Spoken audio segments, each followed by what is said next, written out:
this motherfucking teacher would be like, look at the screen, Will, you have to look at the screen. I'm not kidding you. That's what was happening. If people were trying to avert their eyes from the gory shit that this class was making us look at, you'd get yelled at. You're listening to Hypothetically with Will Newman. Good morning, good afternoon, good evening, whatever time it is where you are. Thank you for listening to Hypothetically with Will Noonan. That is me. I'm coming at you right now from a motherfucking tunnel in Boston, Massachusetts. I think I'm in the Ted Williams Tunnel or the Tip O'Neill Tunnel, one of those two. And I'm on 93 North heading to do a gig at a college, another college, Mr. fucking College Man. Been doing colleges left and right. I've been in more colleges in the past couple months than I've been in when I went to college. It's not true, but I didn't really go to college, but I did. I went to acting college, a conservatory, an acting conservatory. But anyway, that doesn't fucking matter. I am in my car on my way to a gig, and I'm doing what has now become maybe my least favorite activity, which I used to love, which is driving. The majority front chunk of this episode today is going to be me bitching about the state of Massachusetts driving laws and their abilities to fuck me and how shitty driving has become. But more later on how shitty driving has become. That'll be later. But what I want to talk about first is how my day yesterday was a complete bullshit charade. That was a weird and nonsensical kind of punishment that I had to face for driving infractions. That was 8 hours long, cost $135. I've talked about this class before. I've taken it twice in my life. I've taken this 8-hour long driving class. Now, before you may have heard of classes like this: driver safety training, advanced drivers safety training, or whatever. You may have heard of classes like this, and they're usually assigned to people who have terrible, god-awful driving records. You know, the kind of people you hear about on the news when they're in like a DUI and they're like, this guy had 33 speeding tickets, 42 citations. These type of people, right? But in Massachusetts, you can get sent to a class like that for much more minor infractions, like an expired inspection sticker, which is what landed me in this cycle of jail classes. Because why I had to keep going to them is because every time you have to go, it begins a 24-month probationary period. That's 2 years. So if anything happens in 2 years after you do it, the class, anything in a 24-month period, if you get 3 tickets, if you get 3 tickets of any type in 2 years, you have to attend this class if you live in Massachusetts. So if you get a speeding ticket a year, and then you accidentally, get an offender bender, that's a surchargeable, offense. So say you get 2 speeding tickets over the course of 2 years, and then you get an offender bender, you're going to this class. You're considered a terrible fucking driver. Now, for me, that's pretty much, I in my life as a driver, in my entire life as a driver, I have 1 speeding ticket, and it's from going 70 in a 55 when I completely was in the wrong, and I thought the speed limit was 65. So I thought I was going 5 miles over the speed limit. I was on the Lowell connector. If anyone knows the Lowell connector, they know that that's what the Lowell connector is all about, is like, it's a speed trap. But I was guilty, and I was speeding. I was going 70 in a 55. But let me tell you, that was like, I don't know, 6 years ago, 7, 8 years ago. And I'm not a speeder. It's never been an issue of mine. I push it 5 miles per hour, 10 miles per hour like a lot of us do.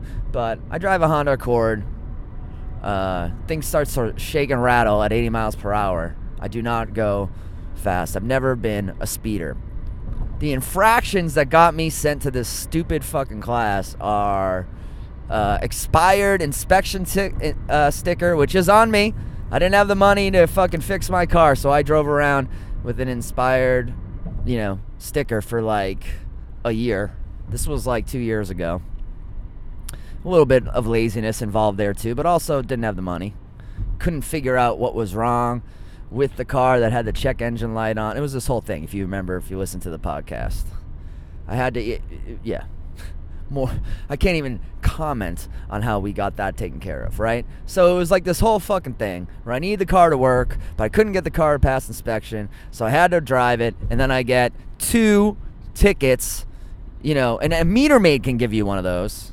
Like, my car would be parked somewhere, I'd be off doing a show, and I'd come back and I'd have this ticket for my inspection sticker, and that now counts as like a speeding ticket against my against whatever this law is in Massachusetts. So then what happens is you get something in the mail. If you get 3 things in 24 months, you get this thing in the mail that's like, you got to take this class, or you don't have to take the class, but if you don't, we'll take your license away and you'll never, you won't have a license until you take the class. And then you'll have to pay to reinstate the license, which is expensive as shit, and all that stuff. So I was like, what the fuck? Obviously, you're forced. You have no choice. You have no choice at all to take the class. There's no other option. There's no like online option. There's not even a Spanish speaking option. The only choice you have is this 8-hour class. You can split it up into 2 days, but like, you are taking it or you are losing your license to drive in Massachusetts. So you basically have no choice. And what's really fucked up about it is the National Safety Council is the one that runs these classes. They are not part of the U.S. government. They are not part of the state of Massachusetts. They're a, quote, nonprofit, but they employ people, and they, of course, have an interest in generating profit, like anything that is a fucking business does, nonprofit or not. And they're in the business of making money. They've been around since 1913. It's corrupt as shit, as you can probably imagine. And a private, non-state organization is getting a shitload of fucking money, and it's not coming back to you as a Massachusetts resident in the form of roads or fucking paying a politician's salary even. It's just straight up going to some bullshit nonprofit organization, and it's paying the salaries of idiot fucking retired teachers who are basically, holding these classes, right? I've taken 3 of them now. I've had 3 different instructors, 2 of which did not give a shit. But let me tell you, motherfuckers, yesterday I got the guy who decided to make it, his whole fucking life. He's a retired high school teacher, 70-something years old, and believe me, this guy misses his old job. He must have been pushed out of the public schools because this guy misses the classroom. He fucking is recreating Chelsea High. He said he used to teach at Chelsea High. This guy is recreating the Chelsea High environment in this 8-hour driving class that citizens of Massachusetts are forced to fucking take or lose their license. And basically, a ton of us yesterday had to appease this fucking guy's ego. Or else, like, literally, he has the power of, like, Thanos, power of God. He can snap his finger, and you are out the fucking door, and you got to pay another $150, and you got to take another fucking class, and there is nothing you can do about it, and no one you can complain to, and you are just fucked. Like, you have no options. You are fucked. So,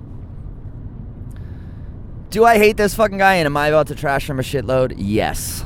But that's not even my biggest issue here, is that I'm in this fucking class. So now that this has happened to me, I've been in 2 classes. Now I'm up another level. I'm now known as a chronic offender. A chronic offender. I've been known as 2 things now in related to my car, and that is a scofflaw and a chronic offender. That's me, guys. Will Noonan, scofflaw / chronic motherfucking offender. Now, I'm not a chronic offender in the eyes of the state of Massachusetts. Like, if I, say, ran someone over, like a pedestrian or something, it wouldn't be like, this guy was a chronic traffic offender. I'm not on any type of, like, real list like that of having my license, like, permanently taken away, because I don't have a single DUI. I only have one speeding ticket. My problem as a driver has been paperwork. I have forgotten to renew my registration once, and I have forgotten to get the inspection sticker on the car like 3 times. Or delayed it 3 times, or left the rejection sticker on there too long 3 times. Over the course of 10 years, it's not that bad, I don't think. Oh, also, I rear-ended someone on a rainy day, going 3 miles per hour on an on-ramp in traffic. That was kind of my fault. I kind of spazzed, but it was a chain and reaction type braking thing. But yeah, I got an offender bender, and it sucks. But now, you don't understand. I have to live with this over my head, because if I get another fender bender between now and the next, if anything happens, if someone hits me, if I accidentally go through a yellow light, like without thinking, if I do anything at all that I get a ticket, other than a parking ticket, but if I do anything else, I gotta go pay $135 or $150 or whatever and spend a day of my life sitting in this fucked up room where it was just insanity. I'm about to tell you the story of the whole fucking day, but it was just insanity. For a guy who has a hard time with paperwork and has some inspection stickers, I actually am considering, I'm definitely going to write some letters. I know that sounds like old Grandpa Noonan shaking his fist at the sky, but it does do some shit. It accomplishes something. At least gets it on record that people are upset. So I'm going to send some letters to some politicians. I'm going to bitch on this podcast. And I'm going to obviously write a letter to the National Safety Council, but I doubt they give a fuck. But it was unbelievable. And also, if I had more money, if I was like a richer person, I would actually speak with a lawyer about maybe some restitution for like what happened yesterday. I'm not saying I deserve millions of dollars or any type of even financial restitution for like what I had to do yesterday, but I absolutely think this class, and I know it's a slight exaggeration, but I would say it's on many levels for many people in the class, cruel and unusual punishment. Underlining unusual, I wouldn't say anything in there is truly cruel or cruelty. It's definitely flirting with the line, but I would underline the unusual and cruel and unusual punishment, and I'll explain that now. So here's how my day starts yesterday. I wake up, I have until December. They give you 90 days to take this class before they take your license away. But I just decided I just want to get this done ASAP so I can just put it behind me and get back to living my life and not thinking about how stupid this annoying bullshit is, right? So I make the appointment for Halloween Day, and my my opinion of doing that, my thinking on choosing Halloween Day was, I've taken these classes before. Usually the teacher's pretty laid back, and I'm thinking maybe if it's a holiday, they'll be like extra laid back and kind of like, well, it's Halloween. I know some of you have kids. Like, get out of here and take those kids trick or treat. In my mind, I was like looking at all the dates I could choose, and I was like, Halloween's not that bad, Maybe it'll be a little more fun because it's a holiday. I don't know what, just a flight of fancy of my mind, right? So I book it. October 31st, West Roxbury location, right next to CM. I know where it is because I've been there once before, not that long ago, almost exactly a year ago I was there taking the class, right? But before I was just taking the driver safety class. Now, this time I would be taking the chronic offender program, which is a new program that you have to go to if you've taken the other class more than once. Now, I know there's all kinds of other people in this class. There's people who have to go to these classes because they got a DUI or some other crazy accidents. But a lot of us are there for things like I'm there for. Tickets, registration type infractions. So I wake up at 6:30 in the morning. I scheduled a little call-in interview with TJ and Lauren over on 103.3 Amp Radio here in Boston. They wanted to talk a little Red Sox, and I was like, hey, perfect. I'm going to be up at the crack of fucking dawn Wednesday morning anyway. Let's set this up. So I woke up, I had a cup of coffee, talked to them on the phone. It was fun. And then I start, I put on my clothes and I start heading towards the driving class. And I'm thinking, I'm not looking forward to this, but I'm in as good a mood as I think I could be at this point. I'm like, hey, I don't want to do this, but I got nothing else going on today, really. It'll be shitty, but I'll fucking I'll get through it. Maybe I'll get some bits out of it. Who fucking knows? I smoke a bong hit when I wake up. I'm like out the door. I'm like, this won't be that bad. Maybe. Who fucking knows, right? So I'm feeling like it might be okay. I drive there. This is semi-ironic. Traffic was god-awful. I gave myself a lot of time, I thought, to get from South Boston to West Roxbury. But man, as soon as I get in the car and I flip on the GPS, it's like, you will be there 3 minutes before the class starts. And I'm like, I know there's a rule. Like, if you're late, they can kick you out. So I'm like, oh my God, what the fuck? I'm already behind the 8 ball second I get in my car.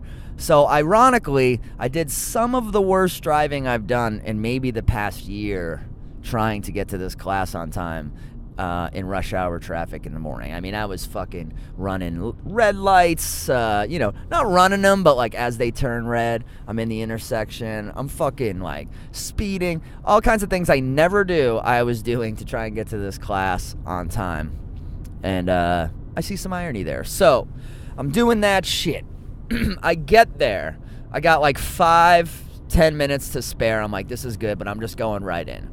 So in my heart of hearts, I'm hoping, hey, maybe today will be an easy day. Maybe I'll have a laid back teacher in a class full of normal people. I don't know why I allow myself to have positive thoughts like that, but I did. So I fucking walk in and I see the teacher, and he's this old man with white hair. Looks like fucking, I don't even know. He looked like Ebenezer Scrooge, kind of, in one of those old if you go see a play of A Night Before Christmas, he kind of looked like a guy who could play Ebenezer Scrooge. In fact, I would say he looked exactly like a guy who could play Ebenezer Scrooge. So my first thought is, oh fuck, this guy's in his 70s. And I'm like, well, maybe that's good, maybe that's bad. But then he hands me this piece of construction paper that is homemade. That I'm looking at it, I'm like, this is not safety council fucking shit. Usually you walk into these things and they give you a notebook, right? And yeah, there's things in the notebook you can rip out and blah, blah, blah. This guy had already taken everyone's notebook, like ripped the name tag part out, written name. Like, this guy had prepared things, and he had brought these things from home. And he gives me this piece of construction paper with the letter A written on it. And he gives it to me and he goes, you are in the A group, right? And I'm like, oh, fuck, this dude cares about this. Oh, my God, this is going to be like a long day. This is going to be real. Not only is the state of Massachusetts fucking me out of this $135 and 8 hours of my life, but now they're going to actually expect me to care about this and try. We're all grown adults, by the way, who are criminally not responsible for or at least me. I'm not there. I'm not a criminal. I've never been arrested. Like, I've never gotten a DUI, speeding, 1 ticket, 10 years, whatever. 1 ticket, lifetime speeding. So I'm fucking like, Christ. And then I sit down, and this guy is actually a super hard ass. Like, some people take their notebook and they start flipping ahead. He's actually scanning the room. If he's like, don't look ahead in the book. Don't look. He starts like kind of yelling at people, right? So people start coming in. It's like 8. The class starts at 8. He gives it till like 8:05 until he starts kind of like getting things organized and starting to teach. And then at 8:05, like, people start coming in. He lets in one more person, and then he goes, that is it. The next person that comes through the door, I'm not letting in, right? I'm not letting in the next person that comes through the door. He had one of those fucking... I haven't felt the way I felt yesterday in fucking 20 years, man. Like, I was not the kind of kid that loved school or loved high school. And one of the biggest beefs I had with school and high school and things like that were, you know, teachers don't know dick. Most of them are so average. They're just average people with average intelligence. Most of them. I'm not saying there aren't some amazing teachers out there. But high schools, public, private, Catholic, whatever, they all have a ton of teachers who have either checked the fuck out or just don't give a shit anymore, or maybe just weren't that smart in the first place and just kind of like having people who have to listen to them, you know, a captive audience that they can really fuck with. That's the thing. This guy... he missed being a public school teacher, and what he really, really missed, what I figured out over the course of the day, what he really missed about being a teacher was the fact that he could fuck with people. Like, he must have said 100 times throughout the day, I can kick any one of you out in a second, and you'll have to pay $135 to take this class again. I could kick any one of you out in a second. I could kick you out. He really, anytime someone would start to, like, talk back, he'd lift that hand. I can ruin your life. Like, this guy was very addicted to that power. And I'm sure he was a fucking motherfucker of a teacher. And I'm sure he was the kind of guy who was like, I'm sorry if I let you graduate, I'm going to have to let every, you know, kid who doesn't try graduate. It sets a terrible precedent. Mrs. Clark, I'm sorry. I am sorry. Your boy, he's doing another year here at Chelsea High. I'm sorry. That's just the way it is. You know, he might need pre-cal out there in the world. Some shit like that, right? Just a real fucking motherfucker.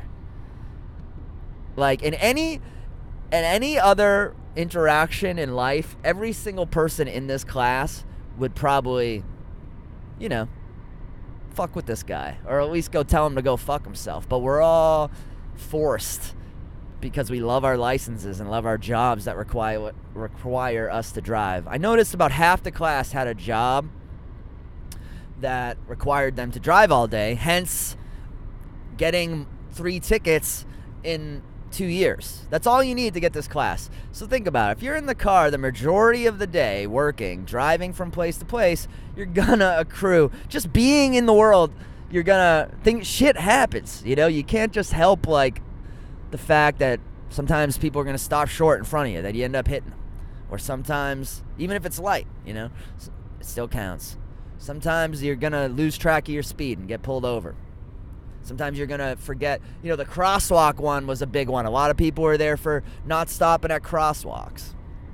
So, whatever, you know? People fuck up, and you got to go listen to this motherfucker. All that maybe I could have just put up with. All that on its own, I could have been like, you know, whatever. Sometimes you just got to take your medicine in life. Sometimes you just got to eat shit. But not only was this guy an egotistical fucking prick,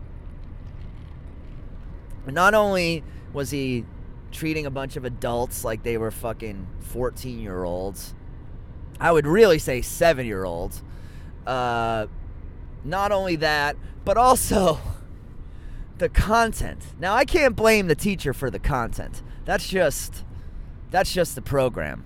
But when I tell you that I said the punishment was cruel and unusual, now, just as a reminder, I know I've said this several times, I was in this class for motherfucking an expired inspection sticker and a fender bender that happened in a traffic jam at 3 miles per hour.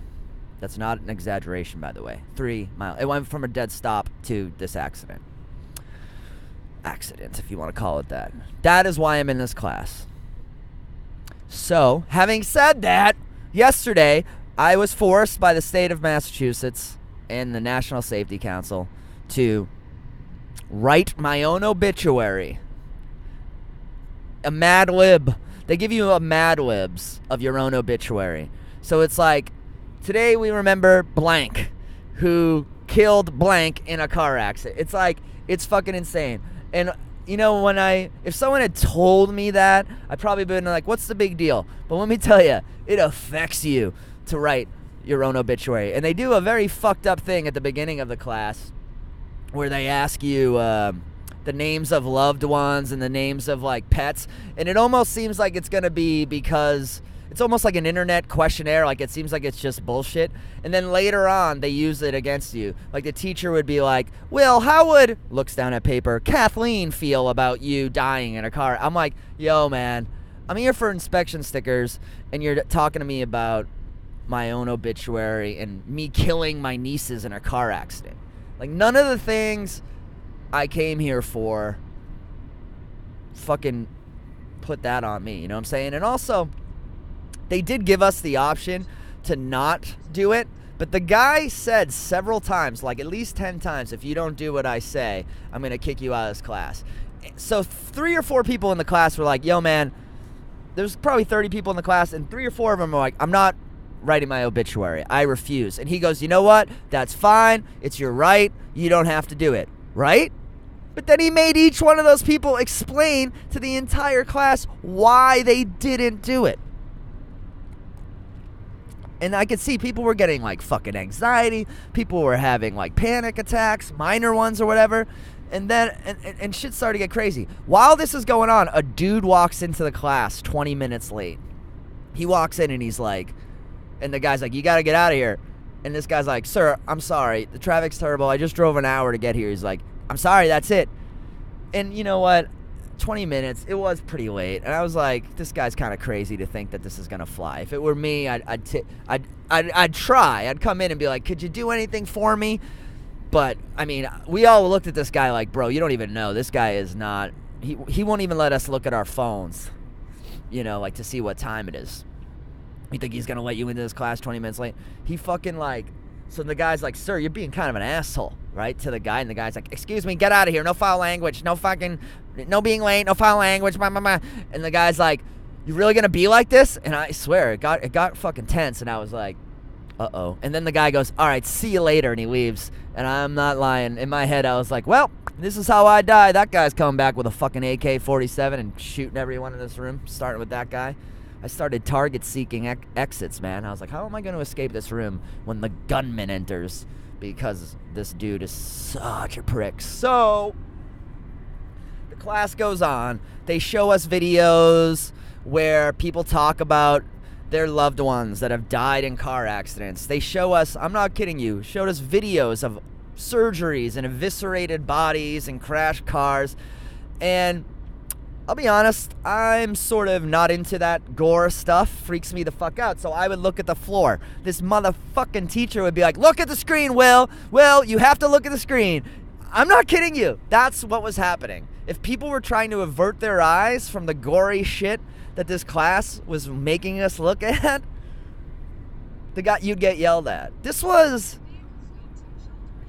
mandated. This was required by the state of Massachusetts. If I didn't attend this class, I would have to lose my license. I totally think it's not right. Do I think that I am going to have any residual PTSD or any shit like that from going to this class? No, of course not. But the way the world is now, people are like, you cannot treat people that way in 2018 with all the mental problems people have. That class is going to make somebody freak the fuck out.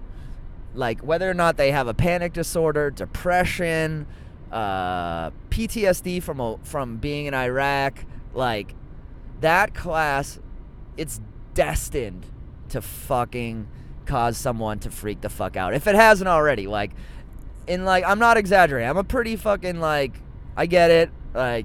It's a driver's, education class. They're supposed to show you some scary shit. But I was just sitting there going, this is not cool to just show people without warning in 2018. It's just simply not. And maybe if there was, any type of sensitivity or a sense of knowledge from this instructor, I might have been the medicine might have gone down a little smoother, but I'm like, this is fucked up. I just kept going through my head. The first half of the day, I was being kind of like a good sport about things. But as the day went on and on and on, I was like, this is fucked up. Like, I really don't deserve this as a guy who didn't pay some parking tickets.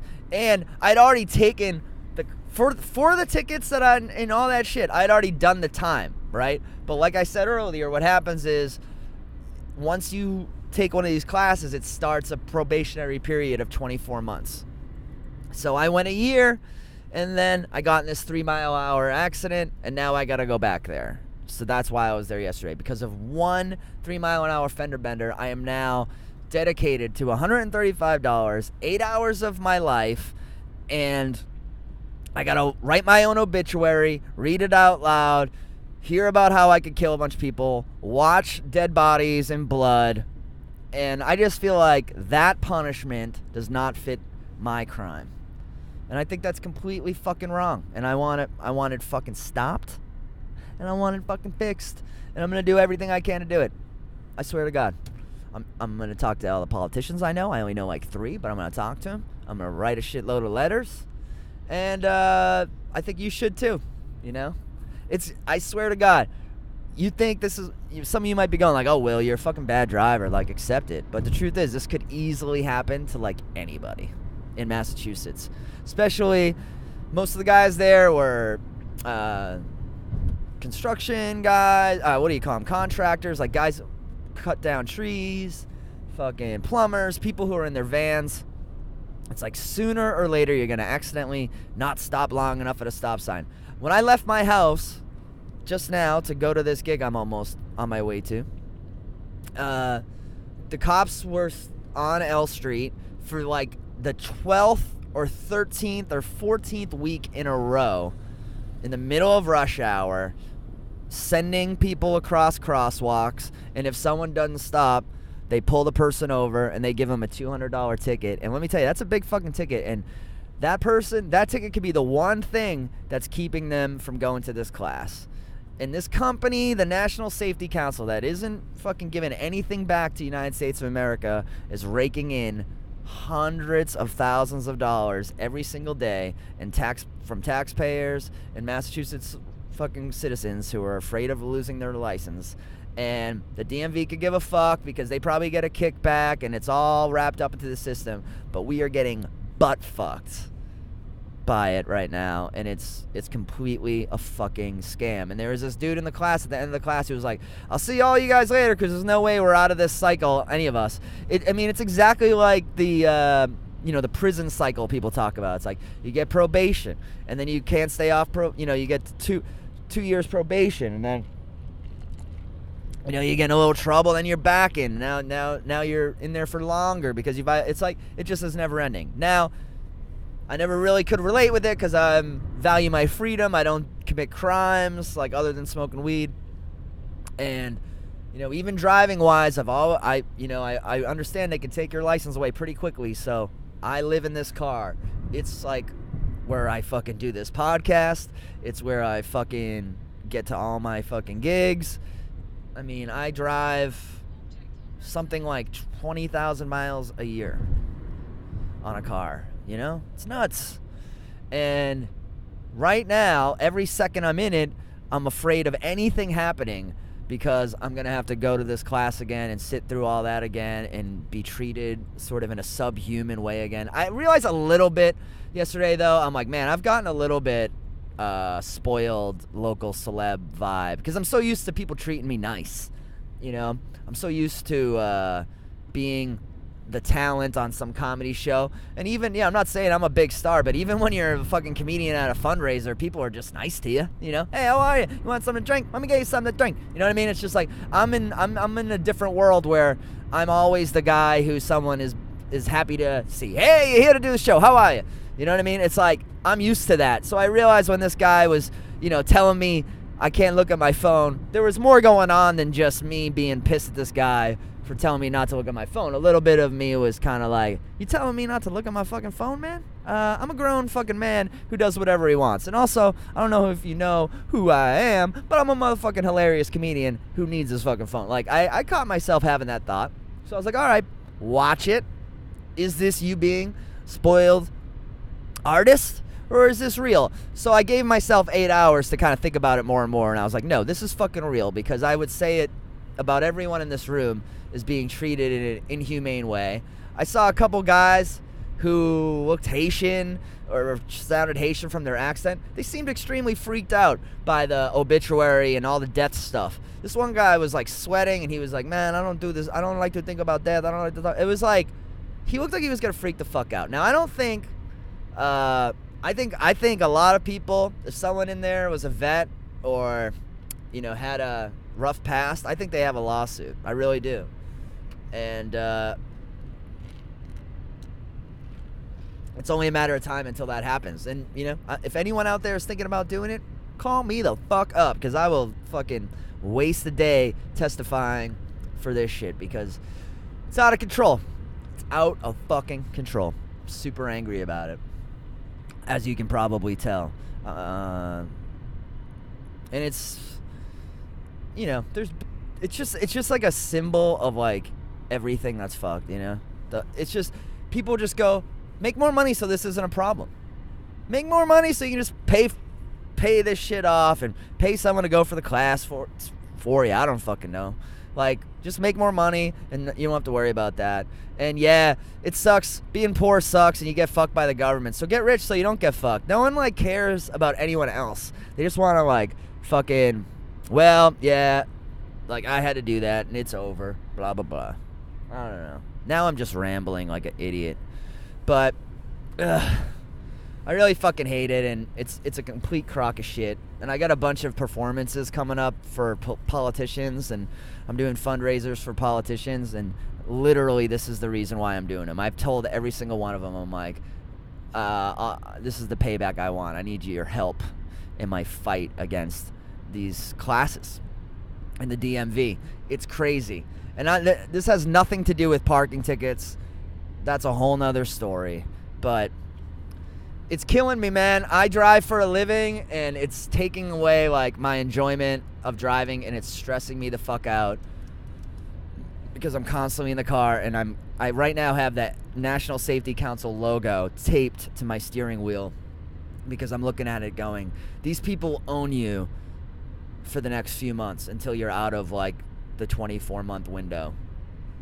And then I have 2 of my offenses will be erased once I'm out of like March, and then I'll only have 1 in 24 months. So I'm like just looking at this, thinking about that majorly. And if I do get another thing in 24 months, I'm fucked, because then I have another year.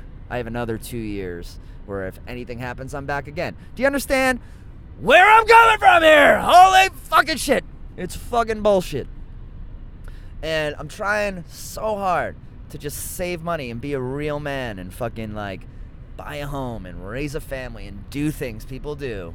And, you know, little things like this are driving the world insane. And you wonder why people are fucking snapping and just going nuts on a daily basis.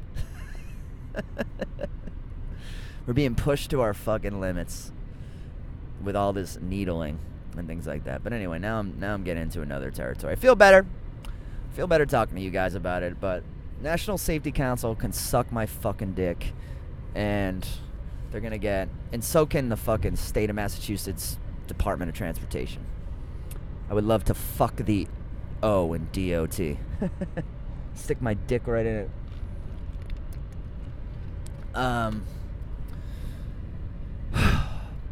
Alright, quick story. I saw a lady, I saw extreme couponing gone wrong. I forgot to mention this last week, but it was a hot Twitter story.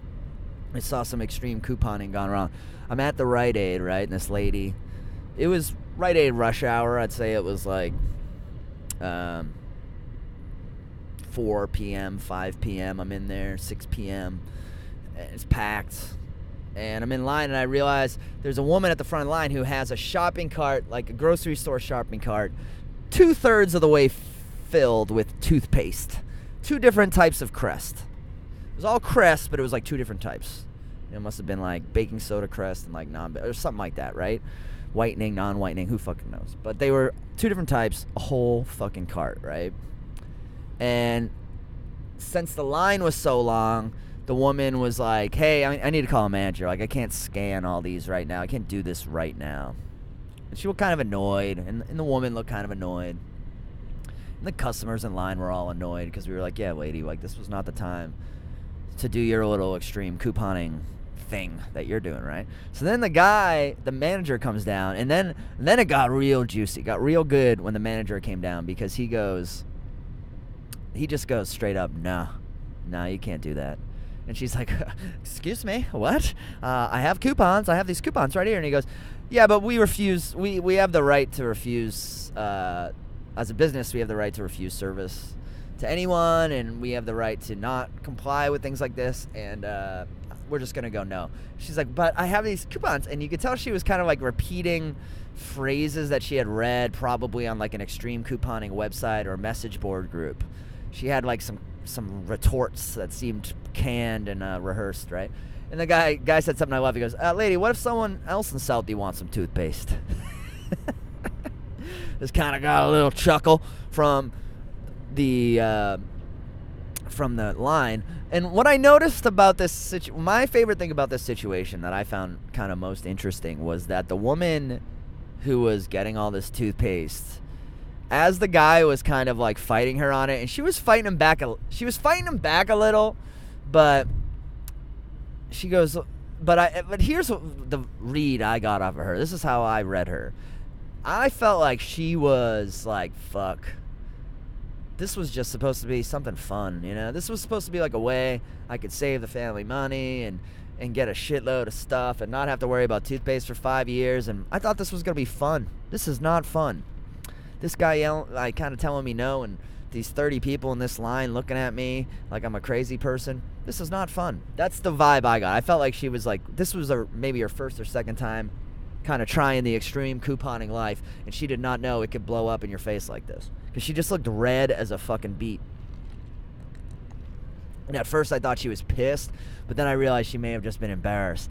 And I saw the guy goes, listen, lady, you can come back Saturday night and have everything that's left, but I gotta go, and I can't like this. It's a violation of, like, it's not what the sales intended for. And then I, unfortunately, my turn came up, and it was my turn to buy shit.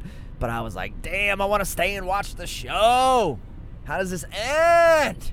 But it was interesting as fuck. And I did not know that was like part of extreme couponing. I didn't know the place could just go, nah, that's crazy. We can't sell you all our toothpaste for the week. So that was the story. A lot of people like it was more of a tweet than a story, but a lot of people wanted the full follow-up. But I found it interesting as fuck. But I haven't seen anything else on it yet.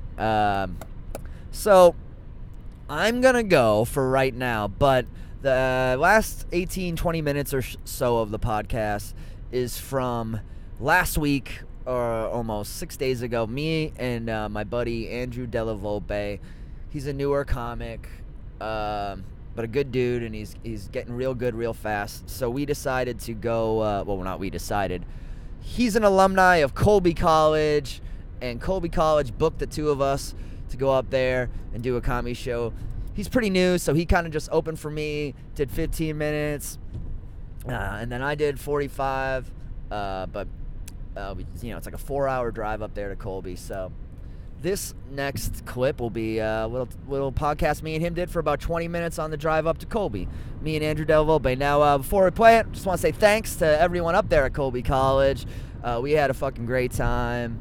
The show was really, really fun. I've done a ton of colleges this fall, and Colby has definitely been probably the best one. I think Colby, and what was the other one I just did that was super fun? I did one before Colby that was fun. Now I can't remember what it is. Shit. Well, Colby was probably the winner right now. So anyway, what am I forgetting? Fucking A. Think, brain. See, I lost so many brain cells just being angry in this driver's class yesterday. I can't even remember like what gigs I've done this week. But anyway, shout out to Colby. We had a really good time up there. Good crew, kids, and they took good care of us and gave me I got an awesome Colby hoodie that I love dearly. It's fucking Hari. I'm gonna need it this winter. So, I'll leave you guys with about a 20-minute cast, me and slightly nervous Andrew Della Volpe on his way to his first big college gig. And, yeah, we had some fun, and he's a good guy. Check him out on social media and things like that. He's at Capo a lot, too. All right. So, remember, if no one told you they love you today, I do. Thanks for listening to me gripe about this driving shit. And you may not worry about it now, but please let me know if you've had a similar experience or are afraid of it happening to you. WillNoonanComedy@gmail.com. And if no one told you they love you today, I do. Peace out, motherfuckers, and congratulations to the 2018 World Series champions, Boston Red Sox. Peace. Alright. So the mic will just auto, like, pick us up. Sometimes I used to put it in there, but I think if you hold it, it'd be best. Yeah. But I'll do that. I'll do that. Good morning, good afternoon. 1, 2, 3, 1, 2, 3. Good morning, good afternoon, good evening, whatever time it is where you are. Thank you for listening to Hypothetically with me, Will Noonan, coming at you right now from 95 North. I'm driving to Colby College, and sitting right next to me right now, I have a Colby College alumni in my opening act this evening, Andrew Della Volpe, and I'm now handing over the recorder to him. What's up, Andrew? What's up, Will? Thank you for having me on the podcast. As a listener, I'm very excited. We've been driving for like 2 hours. We got an hour and a half more until we get to the college, and I figured we should do a podcast. Why the fuck not? I did one last night. A shitload of people downloaded it today. Hell yeah! So we got next week's episode done. If we can talk for like a half hour, 45 minutes, it'll be good. So, how many episodes of Hypothetically have you listened to?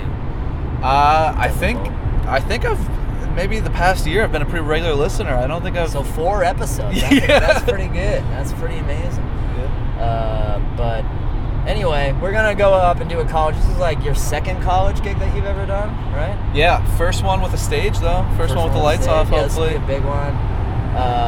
I'm pretty excited. I've been doing a bunch of colleges, but I think this will be the one of the better experiences, so I'm excited about that.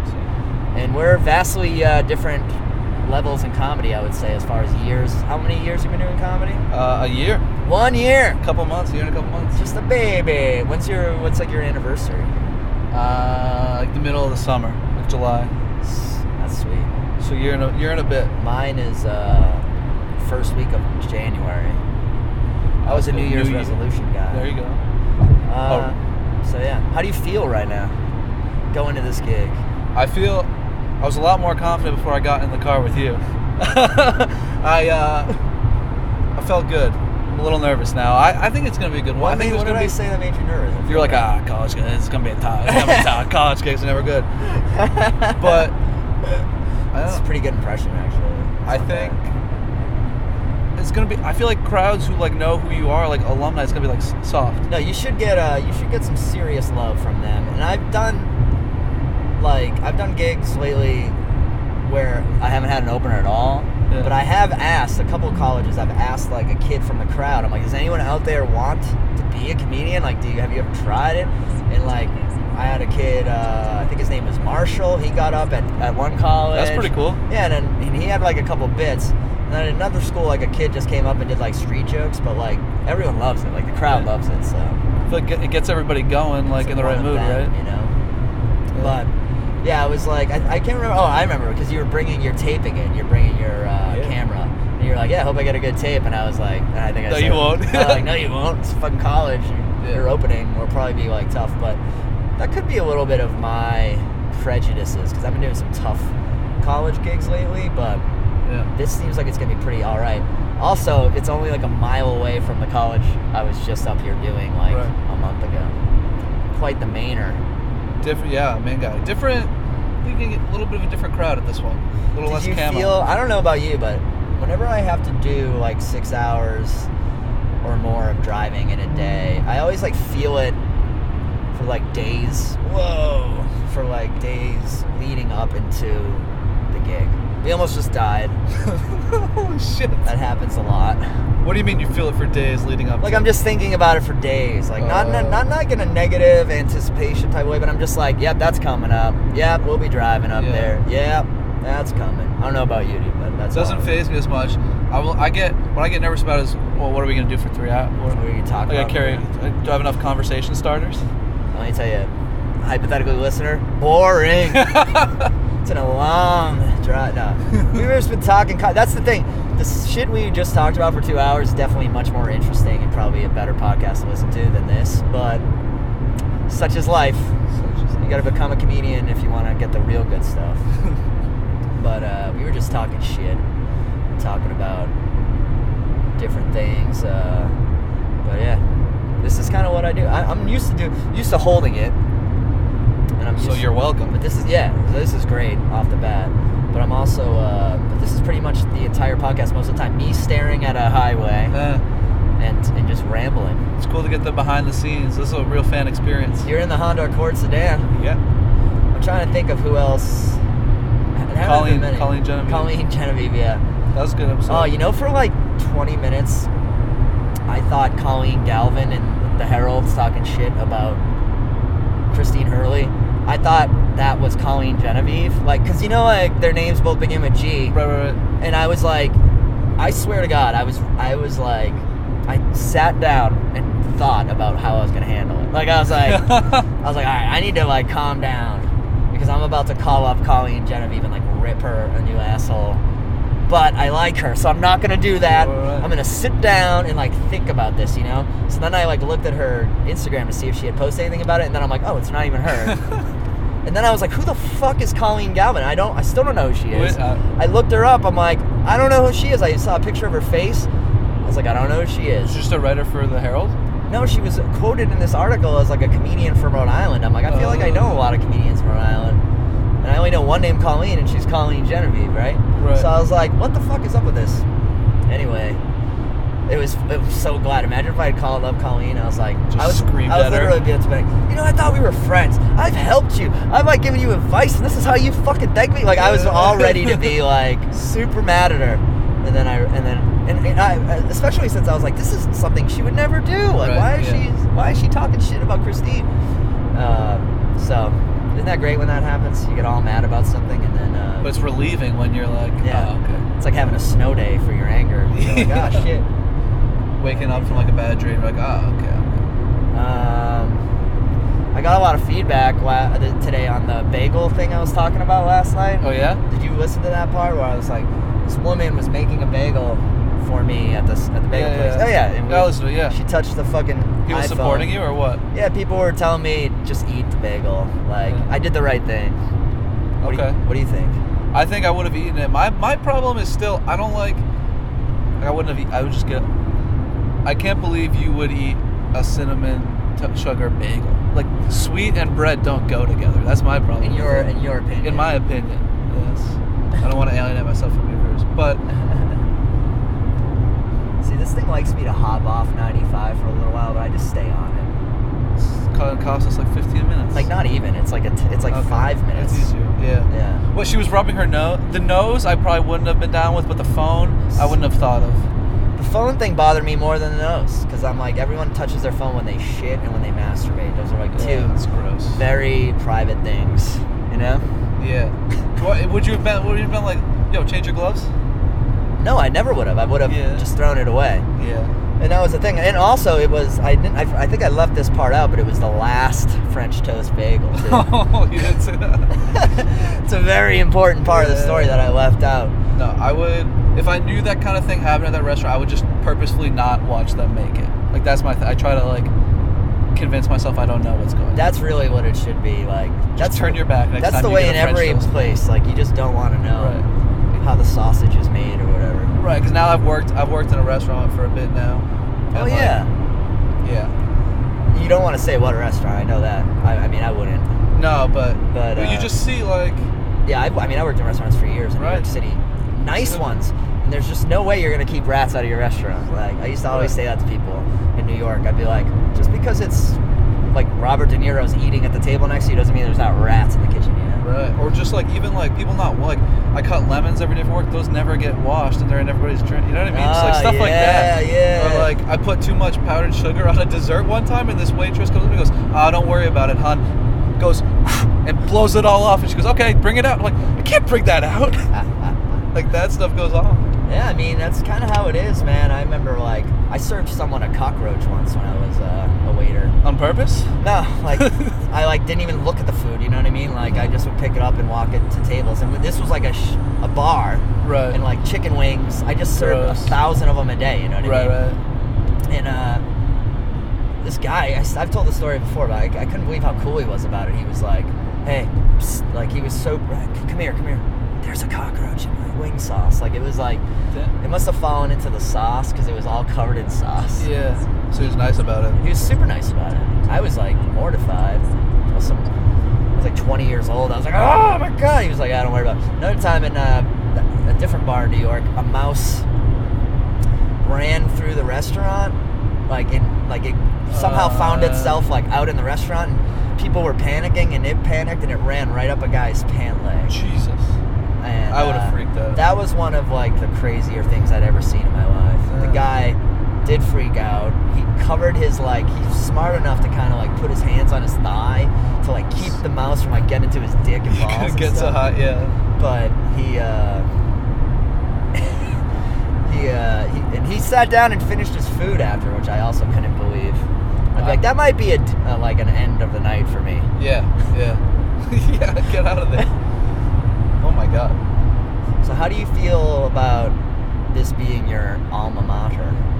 I'm a little nervous. I definitely want to do well, and kind of. How many years ago did you graduate?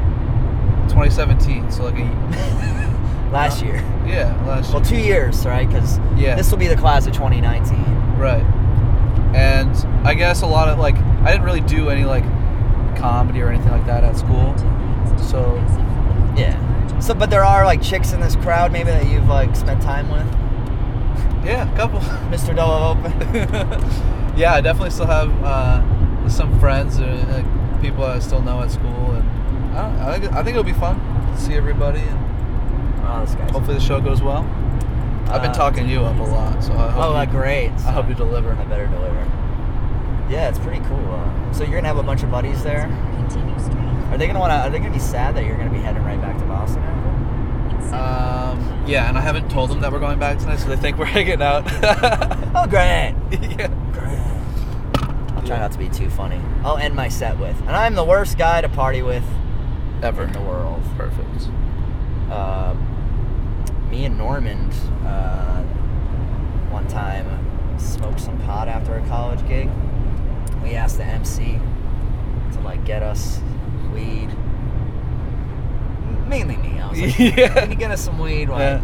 And he did. And it was UMass Dartmouth was the school, right? So then like a couple years later, the Boston Marathon bombings happened, or a year later, Boston Marathon bombings happened, and so I text the kid at the school, the opener, and I was like, hey, do you think that kid was in the crowd like that night? Oh shit, yeah. He goes, no, I know he wasn't, but you smoked weed that I bought from him. No.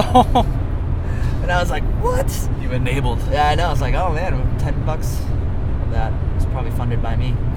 But yeah, it was pretty weird.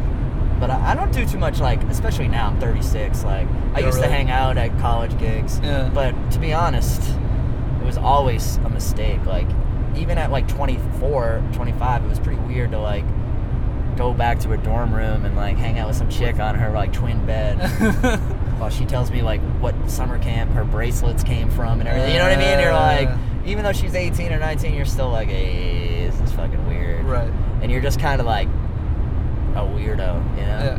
Yeah. You feel I shouldn't be here, right? Yeah, I mean, I quit drinking before I really did like a lot of colleges, so like I never got that whole. That probably. I never got the full experience. Yeah.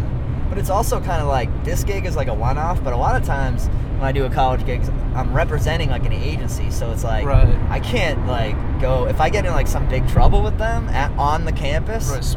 I'm in big Someone sees you smoking weed, takes a picture. Well, yeah, like, Or- that wouldn't be so bad, but like, if anything fucking bad happens, one of the kids like gets sick or something, Right. or anything, I'll fucking be, you know, I'll be like fired from the agency, might not get some gigs. Yeah. Who knows? I've always been a little overly cautious about things like that, but probably why I work as much as I do. That's good. But yeah, like I did a high school. One of the toughest ones of those was like I do a lot of those like all night graduation party things. Oh yeah. So do you go up at like Yeah, like 1 the end a.m. of? We had one at like 6 a.m. Like the end of it was when the comedian came at ours. I've done that, and I've done mostly I do like the middle of the night, like 1 or 2. But I have done the early morning, like they're leaving one. But I did one of those for a high school, and I did like all my like I really killed, but I did like all my weed jokes, and I'm like getting into my car, and these like 7 or 8 like high school kids are like I look up and they're like standing all around me, and they're like, dude, like you gotta come smoke weed with us, like you gotta. And I'm like, it's just like I don't think so, guys. Like, Yeah. like I shouldn't. And then they're like, we can't go back in. Like we left, you know. Like, Right. that's the rule. Like if you leave the all night party, like you can't go back in. So I was like, okay, I'll smoke. So you smoked weed with them? So I was like, I'll smoke. They were graduates, like so they were Okay. seniors. They're and adults, I guess. They were like Yeah. adults. So that was the whole point. I just said for this whole time, but it was like the look in their eye was like, so like, are you not the man we thought you were? You know what I mean? Yeah. So I was like, all right, I'll smoke with you guys. And I remember like, I was like watching like the driveway for like a police cruiser for like the next fucking like year.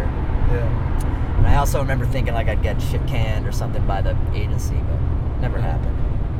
But I have had like one time I did a college last year down in Connecticut, and like I went back to smoke weed with some kids, and it's just like it just ends up being like me in a dorm room.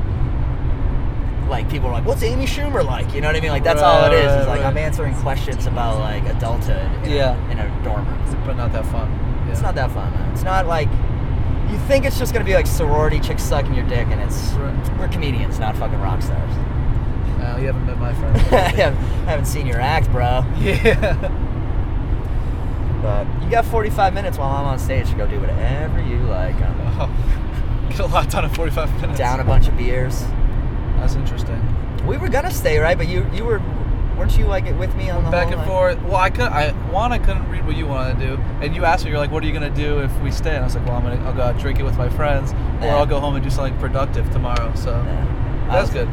Yeah, I felt like that Better. was. This is the healthy choice. This is the healthy choice, and also, I was supposed to do another gig tomorrow, but my gig got canceled Yeah. And I got work tomorrow. because of the Anyway. socks. But business, you know, we're up here for business. It is true. That's like, I mean, if you want the full you want the full college gig experience, like leaving and going right home That's it. that's part of it. Glamorous. Oh man, how much longer? An hour. Jeez. Podcast is not. The conversation's not flowing like I had hoped. How do you feel? Nervous. Do you want to just stop doing it and start listening to your pre-show tunes? Yeah. Let's do that. Well, ladies and gentlemen, this has been Andrew Della Volpe. What do you like? What do you want to? Do you have anything? Promote yourself a little bit, man. Like, what do you? Yeah. I do. Come check out a show I do on Thursdays in Harvard Square, John Harvard's. Pretty fun. Usually have a local headliner come by. 9 p.m. free show. Always fun. I'm usually there. There you go. And also Capo, you're at Capo a lot every night. Capo, yeah. Doing a great job. Check him out. Name to watch. Andrew Della Volpe. And I'll do the rest of this podcast another time. Peace out.